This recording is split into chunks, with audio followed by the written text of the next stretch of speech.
Bonjour à toutes, bonjour à tous, bienvenue à la rédaction de l'ADN pour l'émission Tendance. Ce matin, nous allons vous parler de NFT.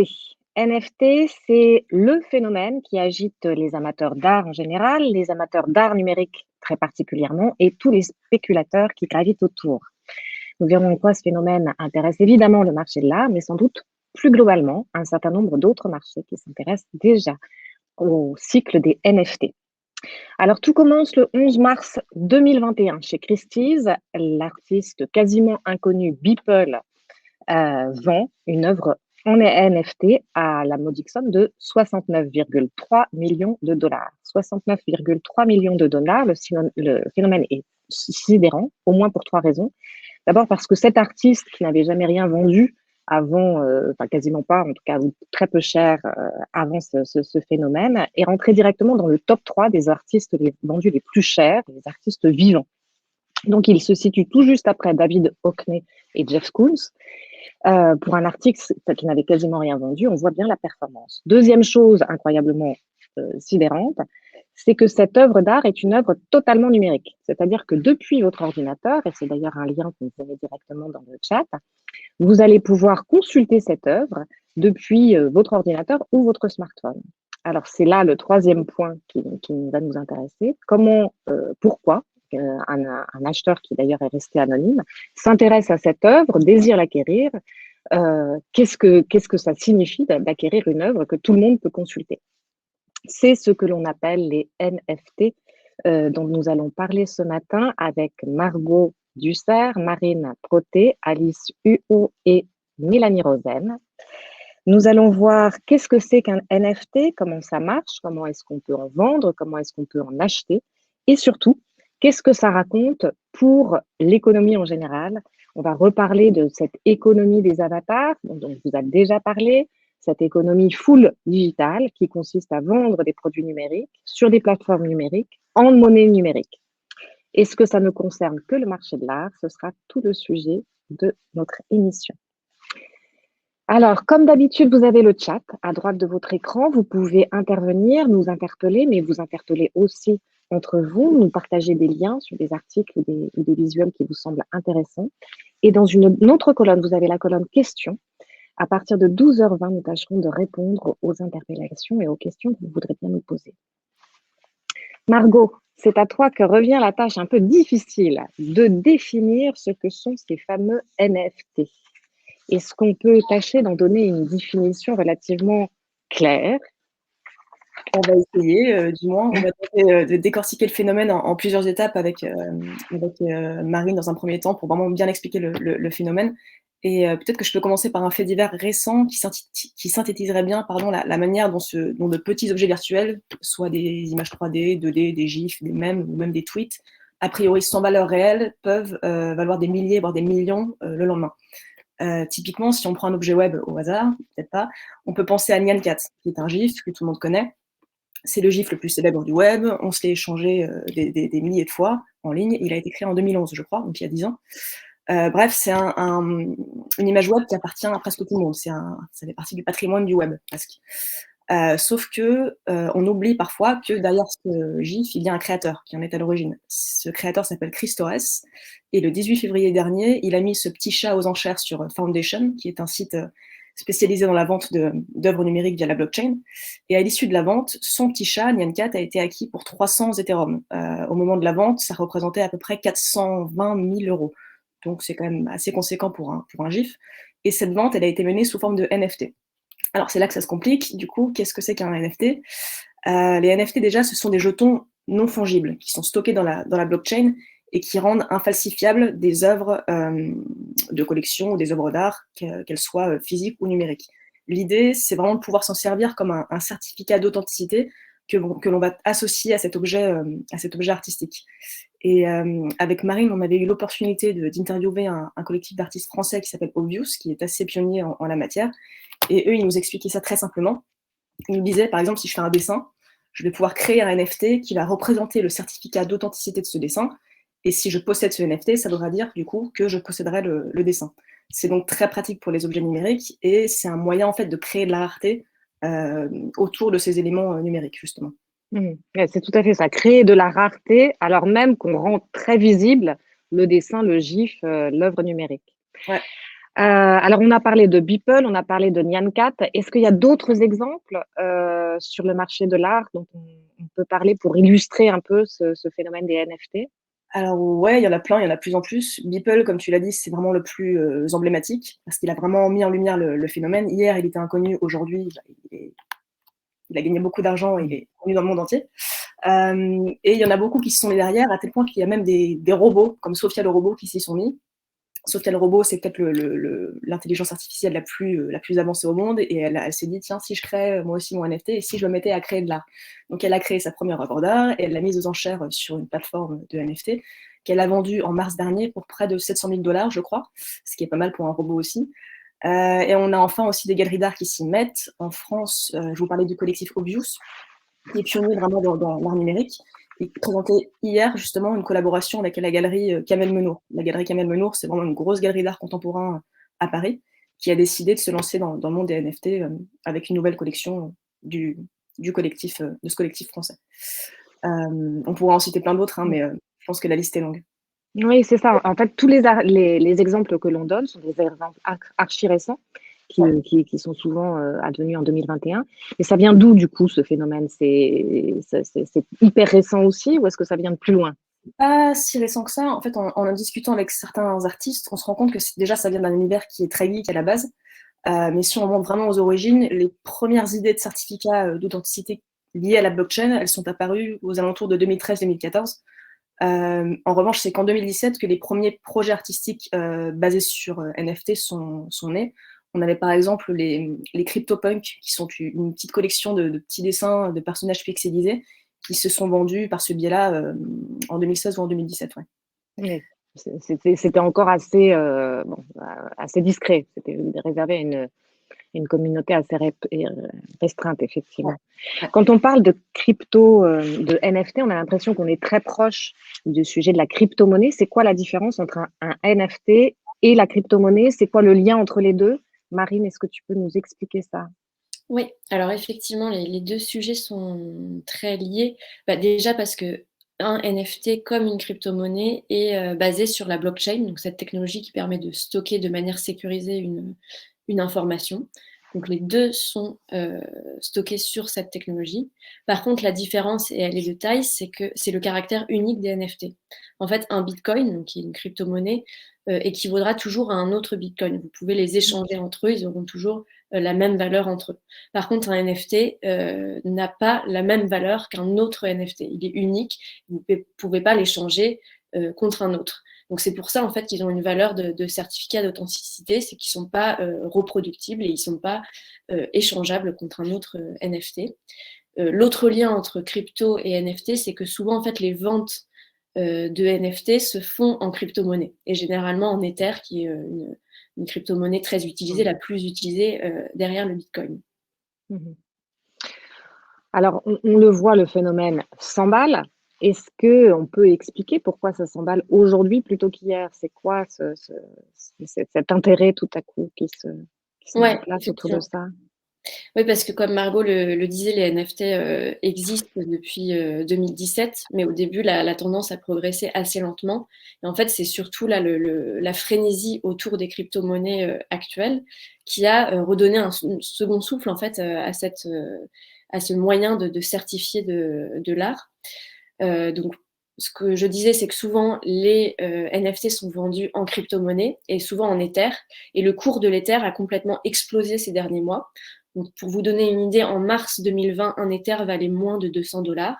Et en mars 2021, donc un an plus tard, un Ether valait près de 1200 dollars. Mmh. Donc, ce qui s'est passé, c'est qu'en fait, les gens qui achètent des NFT, ce sont souvent des investisseurs en crypto-monnaie. Donc, il y avait des Ethers, et leur Ether a pris énormément de valeur. Et donc, en achetant des crypto-monnaies, ils ont fait monter forcément le montant des ventes et des enchères. C'est ce qui s'est passé, par exemple, avec la vente de Beeple que vous avez déjà évoquée. Et d'ailleurs, cette vente record, ce qui s'est passé, c'est que ça a attiré forcément l'œil des médias et donc de nouveaux investisseurs. Et donc, il y a eu un effet boule de neige qui fait que la valeur des NFT a fortement progressé. Et puis, l'autre facteur, c'est la pandémie. Donc, comme nous l'expliquait le collectif Obvious, le monde de l'art est quand même relativement à l'arrêt depuis un an. Il n'y a plus tellement d'événements, plus d'expositions. Et donc, les artistes voient les NFT en fait comme un moyen de financement, quelque chose à se mettre sous la dent. Et c'est pour ça qu'on en voit de plus en plus se lancer là-dedans, y compris des musiciens. Donc, on pourrait citer le DJ et producteur Grammatic, qui a vendu pour l'équivalent de 1,5 million de dollars de NFT au mois de février. Et il a commenté la vente en disant que ça lui permettait en fait de sauver son activité malgré l'arrêt des concerts. Alors, on le voit, il est question d'investissement, de spéculation. À qui profite le crime, en tout cas les NFT? Je crois que Marine l'a déjà plutôt bien rappelé. Je pense que je peux le résumer aussi en trois choses. Déjà, c'est censé profiter aux artistes à la base, qui voilà une nouvelle source de revenus, surtout à un moment où les galeries, les musées, les festivals, les foires sont fermés. Même si on verra plus tard avec Mélanie que c'est un modèle qui est déjà très critiqué par la communauté créative. Pour le moment, on a l'impression que ça profite beaucoup aux collectionneurs des terres, comme le disait Marine, et aussi au marché de l'art, bien évidemment, qui s'y met. On a Christie's, mais on a aussi de plus en plus de petites galeries qui s'y mettent et qui sentent que le vent est en train de tourner. Je vais juste rappeler quelques chiffres que Le Monde avait publiés récemment, justement sur le monde de l'art. Marine, tu as parlé de la pandémie, et en fait, on se rend compte que le monde de l'art s'est plutôt pas mal porté en 2020, malgré des ventes en recul de 22%, je crois. Le marché a réussi vraiment à sauver les meubles, et je crois que le commerce en ligne de vente d'art a doublé en un an pour atteindre un niveau record de 12,4 milliards de dollars, soit 25% du marché global, ce qui est pas mal. Donc vraiment, le marché de l'art se porte très bien, et les NFT devraient encore plus les aider. Oui, on a les chiffres des NFT en 2020. On avait atteint 207 millions d'euros, ce qui reste encore parfaitement anecdotique sur le marché global, mais ça devrait complètement exploser en 2021. Donc, on voit bien que là, il y a une espèce de bulle. Est-ce qu'elle va exploser ou tenir dans le temps? En tout cas, comment est-ce qu'on fait pour acheter des NFT? Est-ce que n'importe qui peut le faire? Et sur quelle plateforme c'est possible de s'acheter des NFT? Alors, pour le moment, c'est vrai qu'on a l'impression que le grand public est assez exclu de toute cette bulle, parce que déjà, il n'a pas forcément les compétences techniques pour s'y frotter, ni même l'idée que ça existe, justement. En revanche, quand on en parle justement à des artistes qui ne connaissaient pas les NFT et qui s'y sont mis, on réalise que c'est peut-être pas si compliqué en fait de se créer un compte sur des plateformes et de commencer à spéculer. Personnellement, j'ai jamais investi. En revanche, on s'y est un petit peu intéressé avec Marine et on a pu recenser au moins 4 plateformes en ligne sur lesquelles il est possible d'investir. Les 4 plus grosses, hein. La première, ce serait, je pense, OpenSea, qui est peut-être le plus grand marché numérique au monde pour les objets de collection cryptographiques. On a aussi 2 plateformes un peu plus arty qui s'appellent SuperRare et Foundation, qui sont des plateformes où on peut exclusivement collectionner de l'art et où aussi on peut participer à des enchères en live. Et enfin, on a Nifty Gateway, où on achète aussi de l'art virtuel, mais seulement au travers de collections en édition limitée, donc par lot. Et chaque lot est disponible pour une durée limitée et s'ouvre à une date précise. Donc là, il faut vraiment suivre le calendrier du site. D'accord. Voilà. Donc, on voit, il y a des plateformes qui sont en train de se créer pour acheter des NFT. Mais quand on est artiste et qu'on veut vendre ces NFT, est-ce qu'il existe des environnements aussi sur le net pour le faire, pour se rendre visible? Alors oui, effectivement. En fait, avant, c'était assez compliqué de créer un NFT parce qu'il fallait des compétences techniques et une connaissance un peu dans le monde des cryptos. Il fallait se créer un portefeuille Ethereum ou d'une autre crypto-monnaie et mettre de l'argent dans ce portefeuille pour pouvoir créer un NFT. Là, aujourd'hui, il y a de nouvelles applications qui se lancent, qui permettent de démocratiser la création de NFT. Donc, j'avais écrit sur l'une d'entre elles qui s'appelle Sing et qui permet en fait de se créer un NFT simplement en se créant un compte sur cette application, en remplissant un formulaire et c'est à peu près tout. Donc, ce qui permet en fait de démocratiser l'accès aux NFT à toutes sortes d'artistes, donc que vous soyez musicien, créateur de mèmes, ou simplement si vous avez une idée que vous avez envie de certifier sous forme de NFT. Et c'est gratuit, ce qu'il faut noter, puisque avant ça coûtait entre 50 et 100 dollars de créer son NFT. Donc, on le voit, les outils commencent à être disponibles et relativement simples d'accès, aussi bien pour acheter que pour se créer des NFT. Du coup, est-ce que on peut considérer qu'il y a d'autres marchés qui commencent à s'intéresser aux NFT ou est-ce que ça reste encore une bulle très concentrée sur le marché de l'art? Est-ce qu'on a vu Euh, d'autres marchés s'intéresser à ça? Ouais, ouais, bah, oui, ça commence à émerger un peu partout. Il y a notamment tout le secteur du sport en fait qui est attiré vers ce nouveau mode de financement. Donc, comme l'expliquait un article récent du Monde, c'est vrai que l'argent des droits télévisés et de la billetterie ne coule plus à flot. Donc, tout le secteur du sport voit le portefeuille des fans comme un nouveau moyen de financement et un moyen d'accéder à cet argent des fans, ce sont la blockchain et notamment les NFT. Donc il y a la NBA qui était notamment très pionnière sur ce sujet, puisque depuis 2020, elle permet aux fans de basket d'acheter et de collectionner des courts extraits de match, donc des moments forts comme des dribbles ou des paniers. Et en fait, il faut voir ça comme des sortes de cartes Panini 3.0. Sauf que là, vous achetez pas une carte, vous achetez une courte vidéo accompagnée de quelques informations. Alors, ça ne veut pas dire que vous détenez les droits de cette vidéo, ça ne veut pas dire que cette vidéo ne pourra pas être diffusée ailleurs sans votre accord, mais ça veut simplement dire que vous avez le droit de revendiquer le fait que vous la possédez. Et donc, ça se vend par paquet entre 9 et 200 $. Il y a des clubs de foot qui font ça aussi. Et plus original, il y a une joueuse de tennis qui a vendu une partie de son bras sous forme de NFT. C'est la joueuse de tennis Alexandra Olikinova, pardon. Et alors, elle ne s'est pas mutilée, mais elle l'a vendu en fait sous forme numérique, sous forme de NFT. Elle a vendu 4000 €, ce qui lui a permis en fait de se financer, puisque pour le moment, elle n'a pas de sponsor. Donc voilà. Ok. Donc, on voit le marché du sport s'intéresser. Alice, tu as aussi écrit et interviewé le patron de StockX, cette plateforme qui revend des baskets notamment, pas que des baskets, mais aussi des baskets. Il semble que eux aussi s'intéressent aux NFT. Mm. Bah oui, tout à fait. En fait, c'est sûr que le marché de la mode, c'est un marché potentiel pour les NFT. Alors déjà, on voit tout ce qui se passe avec la mode virtuelle. Sur lequel Margot aussi avait écrit. Donc là, on voit bien le potentiel, mais ça peut aussi intéresser des objets plus physiques. Et donc effectivement, je discutais avec Olivier Van Castel, qui est VP international de StockX. Alors StockX, c'est une plateforme de revente de baskets qui réplique en fait le fonctionnement de la bourse. C'est-à-dire que chaque paire de chaussures, selon son modèle, a une valeur qui monte et descend selon comme les cours de la bourse en fait. Il y avait un article que Marine avait rédigé qui explique très bien son fonctionnement. Et ce que me disait donc Olivier Van Castel, c'est que en fait, sur cette plateforme, les investisseurs sont surtout des collectionneurs.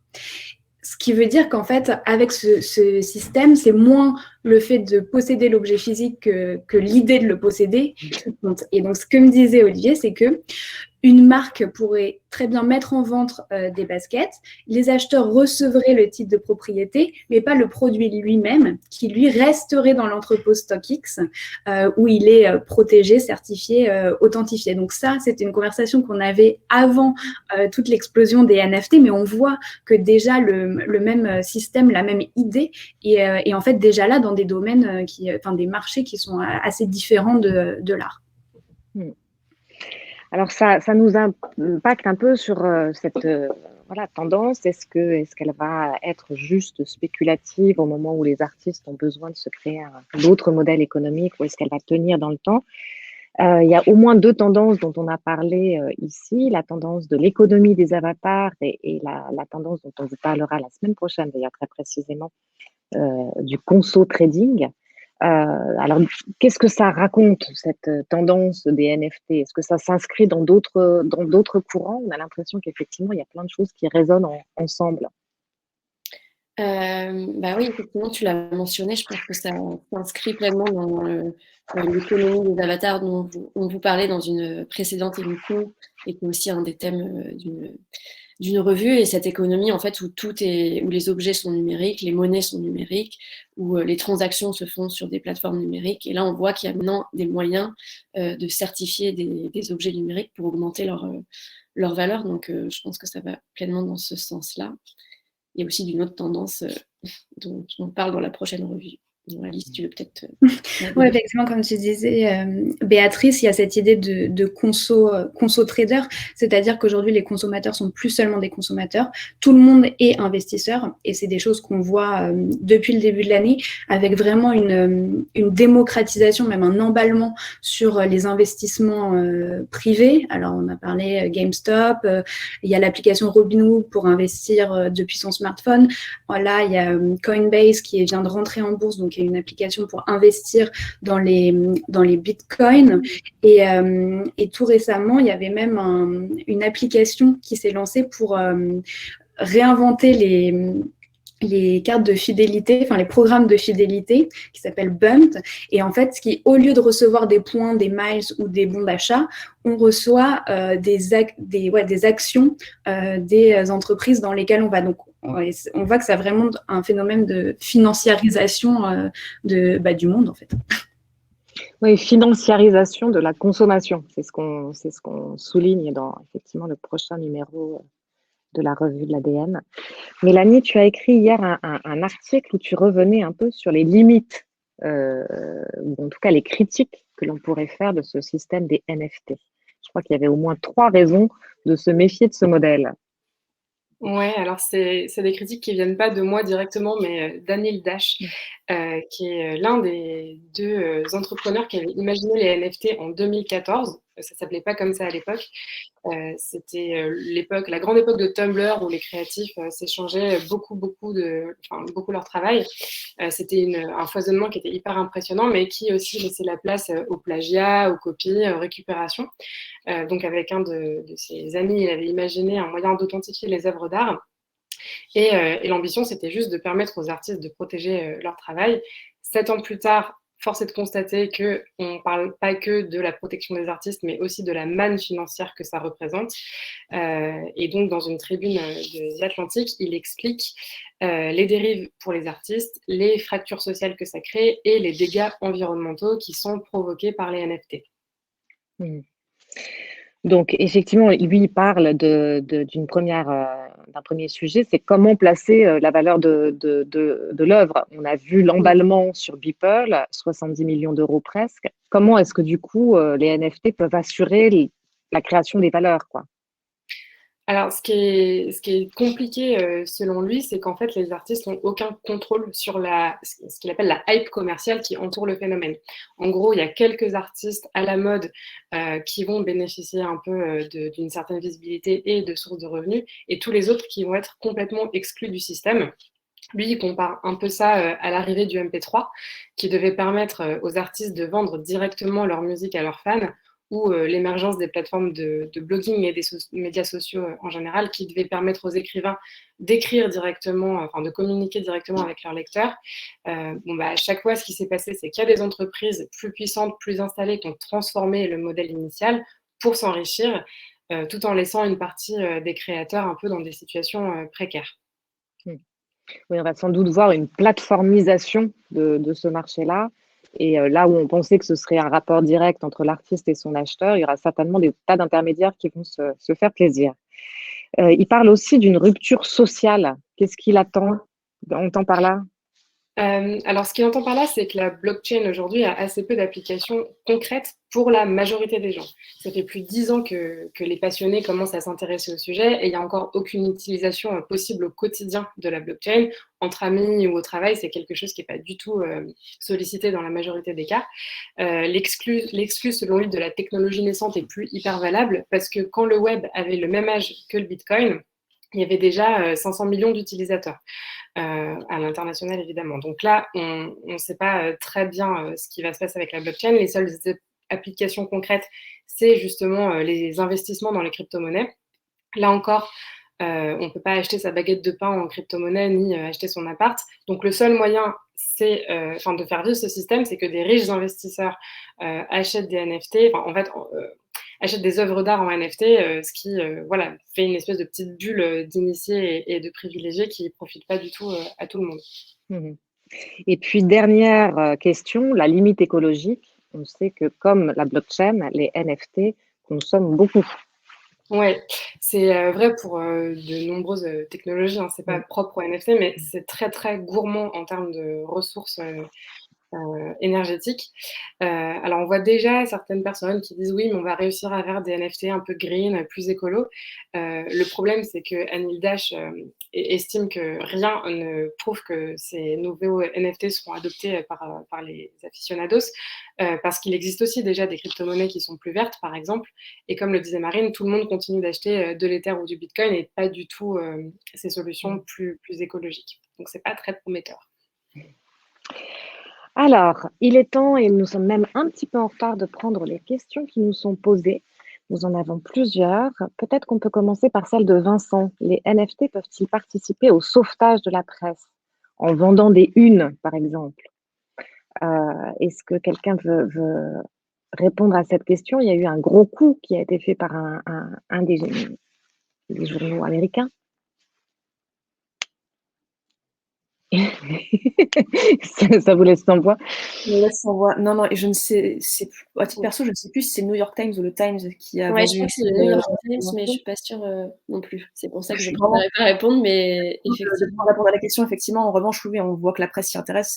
Il y a déjà des gros titres qui s'y intéressent. Mais de là à sauver la presse, je n'ai pas les compétences requises pour le dire, je pense, personnellement. C'est en effet le New York Times qui avait été vendu à 560 000 $. Donc c'est quand même. Oui, sur la base d'un test qui était fait juste pour voir si ça marchait ce truc. Et c'est vrai qu'avec cette somme-là vendue, on se dit que c'est un bon moyen, en tout cas, de créer de la valeur. Mais encore une fois, seulement pour les gros titres. Ça rejoint un petit peu ce que tu disais, Mélanie. C'est déjà c'est un média qui est très connu dans le monde, donc il bénéficie déjà d'une forte communauté, d'une forte audience. Donc, je pense qu'à chaque fois, c'est un peu le même système qui se met en place. Si tu as déjà une assise en termes d'audience, tu auras plus de facilité à te faire financer ou à. Et puis il a une valeur d'icône, mais c'est vrai qu'on pourrait imaginer que certaines unes de Libé, par exemple, soient vendues sous forme de NFT parce qu'elles ont un statut un peu iconique aussi, quoi. Ouais. Alors, nous avons déjà répondu à la question d'Éric. Au niveau de l'écologie, c'est vrai que ça reste un vrai souci sur les NFT, cette question écologique. Marilyn, qui se demande si une fois que ces collectionneurs d'Ether ont fait leur marché et réalisé quelques investissements, pensez-vous que ce marché des NFT s'ouvrira au grand public via l'acquisition de petits NFT? Alors, il y a déjà des NFT qui coûtent pas très cher, et Anil Dash, dans la tribune de The Atlantic, il en parle. Lui, il en a un qui l'a acheté 4 $, quoi. Donc, c'est vraiment assez accessible. Mais la contrepartie de ça, c'est qu'il pourra. Enfin, c'est vraiment pas dans une logique d'enrichissement, du coup. C'est vraiment, bon, bah, il a son truc, il va pas le revendre a priori. 4 $, c'est un petit investissement, il est content et il va pas forcément en faire grand-chose. Je sais pas si ça a eu l'occasion de parler de l'article qui est en une aujourd'hui, peut-être de Marine, mais sur cette espèce de personnification des nouvelles tech et des nouvelles monnaies notamment. Je sais pas si tu veux en. Oui, effectivement, c'est un peu c'est pas des NFT, là, c'est des gens en fait qui lancent leur propre crypto-monnaie et qui permettent, donc c'est soit des artistes, des entrepreneurs, des musiciens qui vont permettre en fait aux gens, à leurs fans ou aux gens qui les suivent de miser sur eux, c'est-à-dire d'acheter quelques jetons de leur crypto-monnaie et d'espérer qu'ils gagnent en popularité et que du coup leur monnaie progresse. Et là, vous pouvez du coup acheter des jetons pour quelques euros. Donc, c'est accessible, on va dire, à un public assez large. Pas besoin de posséder des millions de dollars.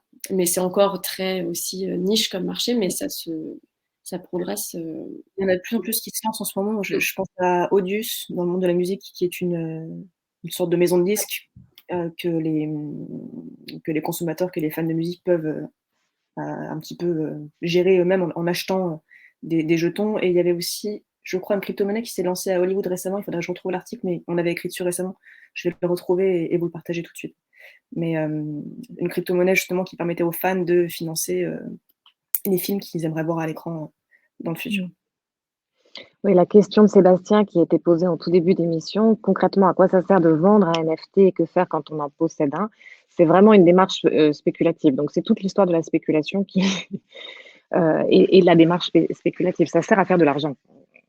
Donc, à se faire plaisir quand on collectionne et puis éventuellement à accumuler des bénéfices. Je suis propriétaire d'une œuvre physique avec un certificat d'authenticité. Est-il possible et opportun de créer un NFT? Demande Anne. Si c'est pas, Sans par doute. contre, il faudrait que ce soit, si vous êtes le propriétaire de l'œuvre, il faudrait que ce soit l'artiste lui-même qui crée le NFT, pas le propriétaire. Enfin, le propriétaire d'une œuvre ne peut pas créer un NFT d'un artiste, quoi. Je pense que c'est à l'artiste lui-même de faire la démarche.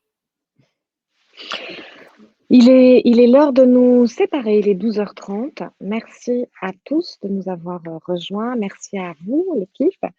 Cette semaine, 2 gros rendez-vous pour l'ADN. Mardi 20 avril, c'est Carolina Thomas de Et demain notre ADN qui nous donne un rendez-vous à 12h en ligne. Nous vous mettons le lien pour la rejoindre. Il sera question de mieux manger. Pouvons-nous compter sur la distribution? Elle sera accompagnée de Pierrick Deronne, président de Biocop, et de Adrien Germain Thomas, qui est directeur commerce et e-commerce chez Kantar Insights. Et puis, cette semaine, c'est le lancement et l'arrivée du nouveau numéro de l'ADN Revue, où il sera question de conso trading, entre autres. Et ce sera le thème de notre prochaine émission, vendredi 12h, où nous retrouverons l'équipe pour vous raconter tout ça. Évidemment, reste toujours disponible notre superbe cahier Tendance 2021 que vous pouvez vous procurer en ligne. Je vous souhaite à tous une excellente fin de journée. On se donne rendez-vous à la semaine prochaine. À très vite.